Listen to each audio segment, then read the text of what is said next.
David walked away from the presence of God because of fear. Because of fear. In Acts chapter 2, verse 1, the Bible says, Joe, now on the day of Pentecost, they were all gathered in one accord in one place. But John chapter 20, before that, tells us that all the disciples gathered together for fear of the Jews. They were scared the Jews were going to murder them.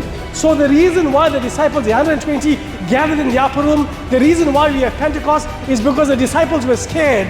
So in the Old Testament, David walked away and stopped the presence of God because of fear. But in the New Testament, Arthur, because of fear, the presence of God fell. Because of fear, the presence of God descended. Don't allow what happened in the Old Testament to stop what God is doing in the New Testament. Don't allow what happened 5 years ago, 10 years ago, 4 years ago, 3 years ago to stop what God is doing in your life now. The same thing that stopped the presence of God with David Adriel is the same thing that brought the presence of God back in the upper room. It is the fear of God. If anything you need for God to act on your behalf, you need to have the fear of God. The fear of God in your speech, the fear of God in your marriage, the fear of God in your workplace, the fear of God back in the church.